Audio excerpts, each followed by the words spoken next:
10 answers today.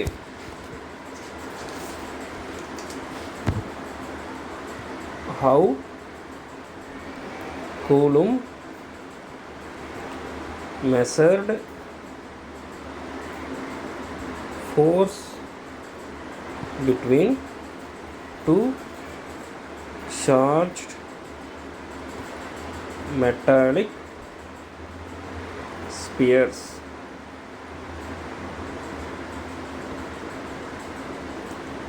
Torsion balance.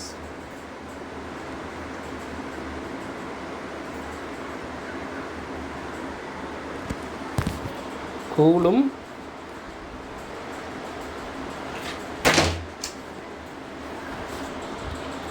is a military engineer in West Indies. His specialization is structural mechanics and materials friction.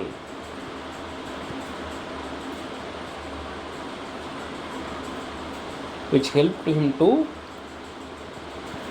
invent torsion balance.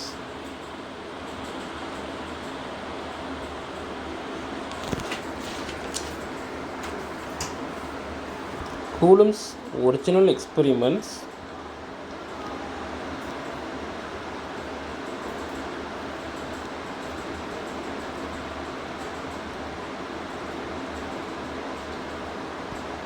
demonstrated Coulomb's law at macroscopic level. ஏற்கனவே நம்ம பேசியிருந்தோம். Macroscopic லெவல்னால் நம்ம daily லைஃப்ஸில் use பண்ணக்கூடிய லெவல். Micro coulomb, milli coulomb, like that. ஆனால் என்ன தான் மேக்ரோஸ்கோபிக் லெவலில் கண்டுபிடிச்சிருந்தாலும் it also holds good for subatomic level. அதாவது இப்போ ஆர் வந்து அப்ராக்சிமேட்லி 10⁻⁻10 மீட்டராக இருந்தாலும் கூலும்ஸுடைய எக்ஸ்பெரிமெண்ட்ஸ் ஹோல்ட்ஸ் குட், கரெக்டாக இருக்கும். எஸ்ஐ யூனிட்ஸில் கே உடைய value 9 × 10⁻9 newton metre square by coulomb square. இது எப்படி டெரைவ் பண்ணுறாங்கன்னா, இந்த units newton metre square by coulomb square இதை எப்படி டெரைவ் பண்ணுறாங்கன்னா, electrostatic force F equal to இதனோட மேக்னிடியூட் இல்லாட்டினா ஸ்ட்ரென்த்தை பார்க்குறோம் அப்படின்னா K into Q1 Q2 by R square. இதில் கேவை இந்த பக்கம் வச்சுட்டு ஆர் ஸ்கொயர் அந்த பக்கமும் Q1 Q2வும் கொண்டு வந்தோம்னா யூனிட்ஸ் பார்த்தா ஃபோர்ஸோட நியூட்டன், இதுக்கு metre square by coulomb square. இதில் இருந்தால் நமக்கு வந்து கேவோடைய வேல்யூ உடைய யூனிட்ஸ்லாம் கிடைக்குது.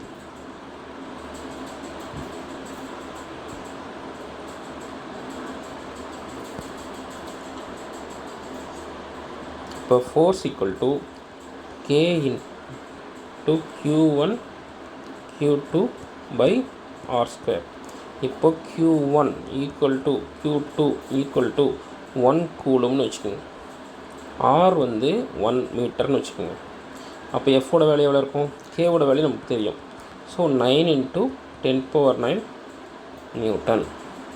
ஸோ இதை நம்ம எப்படி டிஃபைன் பண்ணலாம்னா, 1 கூலும் சார்ஜை ஒரு இடத்துல வச்சு 1 கூலும் அப்படின்றது இதே அளவில் இருக்கக்கூடிய இன்னொரு சார்ஜ் வந்து 1 மீட்டர் தூரத்தில் இருக்கும்போது 9 × 10⁻9 நியூட்டன் ஃபோர்ஸு. இதுவும் பாசிட்டிவ், இதுவும் positive. So repulsive force. So இதை எப்படி டிஃபைன் பண்ணுவாங்கன்னா, 1 coulomb is the charge when placed at a distance of 1 meter from another charge of same magnitude experiences a repulsive force of 9 into 10 power 9 Newton.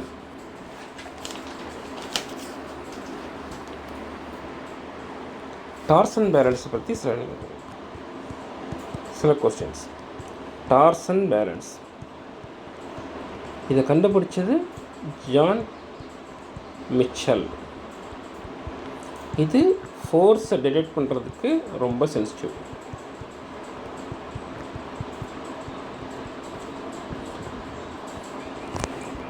நமக்கு தெரியும் coulomb வந்து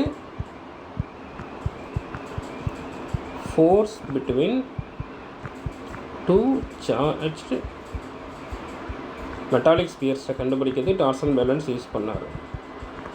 ஆனால் கூலும்பும் தனியாக torsion பேலன்ஸை கண்டுபிடிச்சி யூஸ் பண்ணார். ஜான் மிச்சல் கண்டுபிடிச்சதை இவருக்கு யூஸ் பண்ணல. ஜான் மிச்சல் கண்டுபிடிச்சதை இண்டிபெண்ட்டாக கேவண்டிஷ்ன்றவரை யூஸ் பண்ணார். அவர் எதுக்கு யூஸ் பண்ணார்னா, ரொம்ப ரொம்ப மைன்யூட்டாக இருக்கக்கூடிய ஃபீபிள் கிராவிடேஷனல் ஃபோர்ஸ்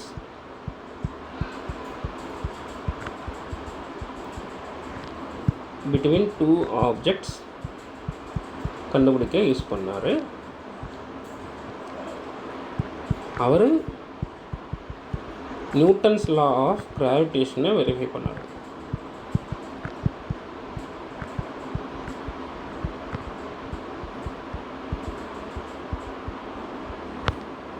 நம்ம கூலும் பற்றி ஒரு சில விஷயங்கள் தெரிஞ்சுக்கலாம். கூலும்புடைய பேர் சார்லஸ் ஆகஸ்டின் டி கூலும். அவருடைய இயர் 1736 to 1806. கிட்டத்தட்ட 300 இயர்ஸ் பேக். அவர் வந்து மிலிட்ரி இன்ஜினியராக அவரோட கேரியர் ஆரம்பித்தார் வெஸ்ட் இண்டீஸில். அவரோட ஸ்பெஷலைசேஷன் வந்து structural mechanics and materials fiction. அது பேஸ் பண்ணி தான் அவர் வந்து டார்சன் பேலன்ஸை கண்டுபிடிச்சார். நாம் கூலும் அது இல்லாமல் also found inverse square law of force, magnetic ஃபோர்ஸும்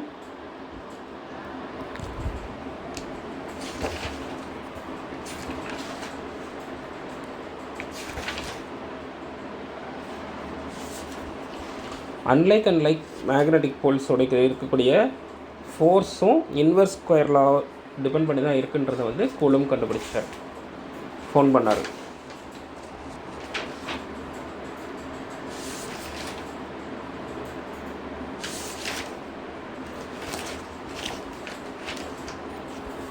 magnetic force between unlike magnetic poles, அது நார்த் போல் சவுத் போல், அதுலேயும் like poles repel, unlike poles attract. கூலும்போட ஃபார்முலா தெரியும், coulomb's law K into Q1 Q2 by R square. இந்த F வந்து நாம் இந்த இடத்துல வந்து அப்சல்யூட் வேல்யூ இப்படி போடுறது வந்து அப்சல்யூட் வேல்யூ. அப்படி போடும்போது இங்கே நமக்கு வந்து என்ன கிடைக்கும்னா, ஃபோர்ஸை அதனோட மேக்னிடியூட் இல்லைன்னா ஸ்ட்ரென்த்து மட்டும் கண்டுபிடிக்கிறதுக்கு யூஸ் பண்ணால் நம்ம Q1 Q2க்கு அப்சல்யூட் வேல்யூ போட்டுக்கலாம். K வந்து 1/4 Q1 Q2 by R square. இதில் எப்சிலான் அப்படின்றது பெர்மிட்டிவிட்டி ஆஃப் ஃப்ரீ ஸ்பேஸ். அதனோட வேல்யூ 8.854 இன்ட்டு 10⁻⁻12. அதே மாதிரி எப்சிலான் ரைட் சைட் கீழே இருக்கிறதுனால ஆர் ஸ்கொயரையும் Q1 Q2 அந்த பக்கம் கொண்டு போனால் யூனிட்ஸ் எப்படி கிடைக்குன்னா, coulomb square newton power -1 metre power -2.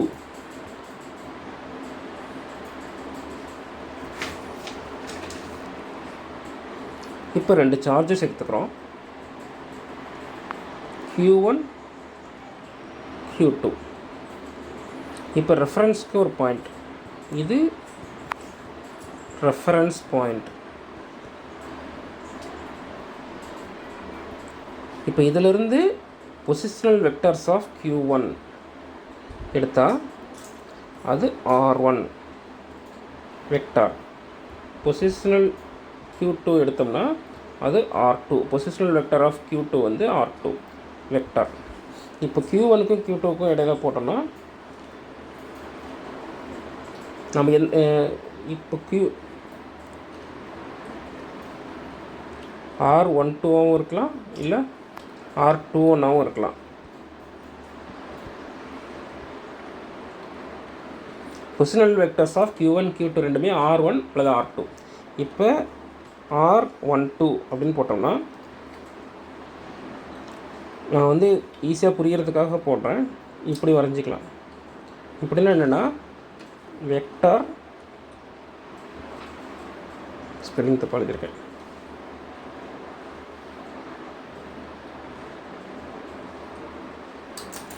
Vector from second charge to first charge. அதே R21 அப்படின்னா வெக்டார் ஃப்ரம் 1 to 2.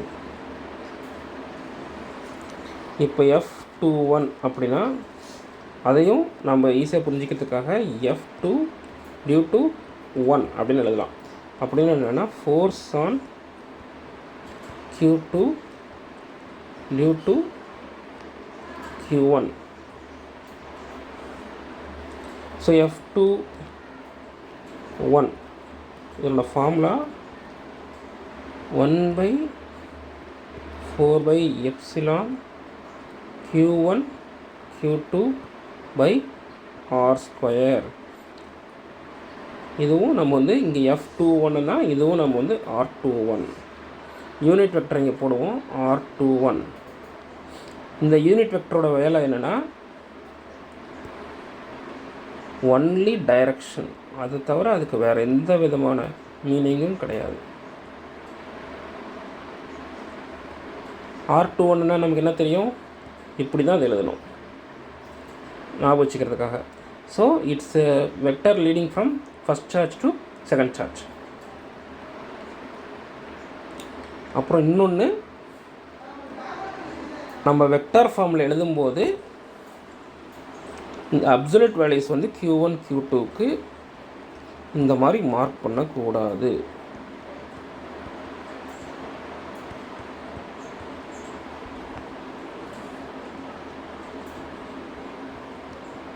இது ரொம்ப முக்கியம். வெக்டார் ஃபார்மில் Q1 Q2க்கு சைடில் பார்ஸ் வராது.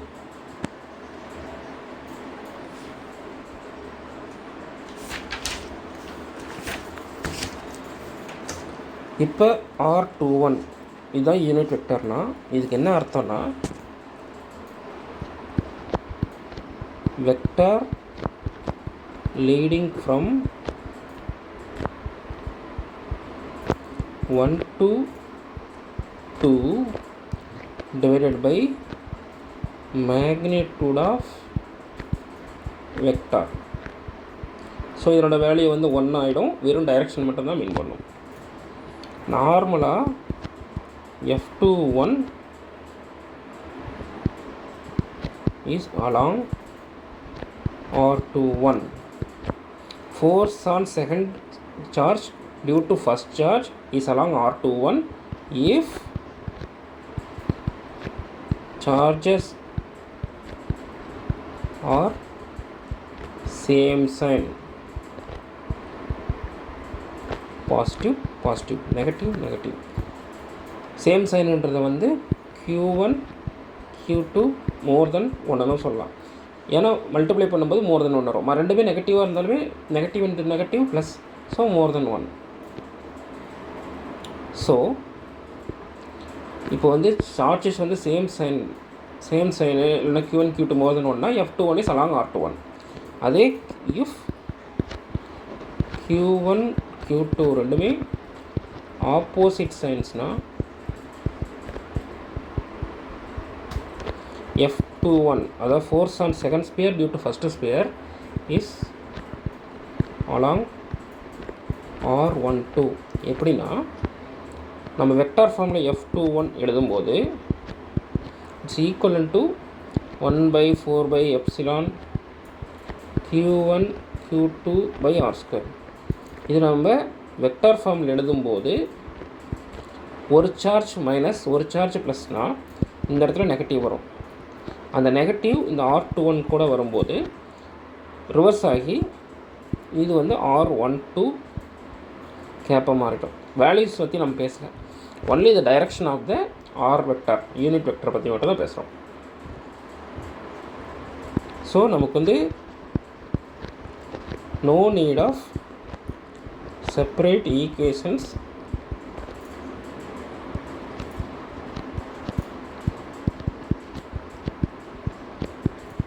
for like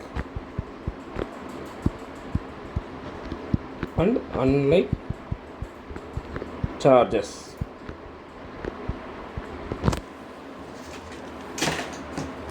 சில questions viewers-க்காக. First question, you cannot use absolute values bars Q1 Q2 bar if you are writing the equation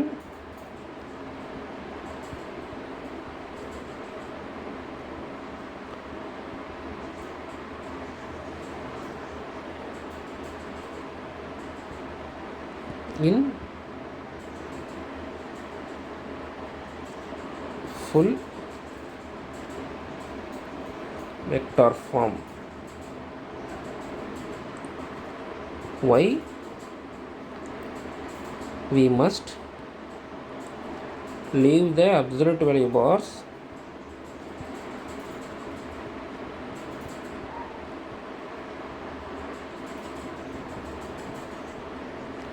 out when using full vector notation.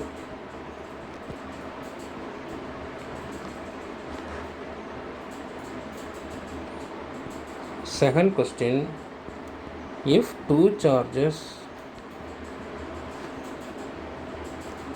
Q1 and Q2 have opposite signs, 1 plus 1 minus, along which unit vector will the force F21 point? How does this relate to R21?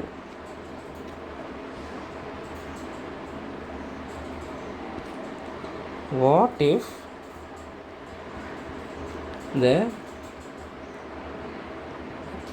what is the main structural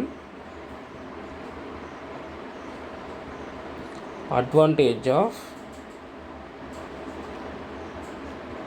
writing Coulomb's law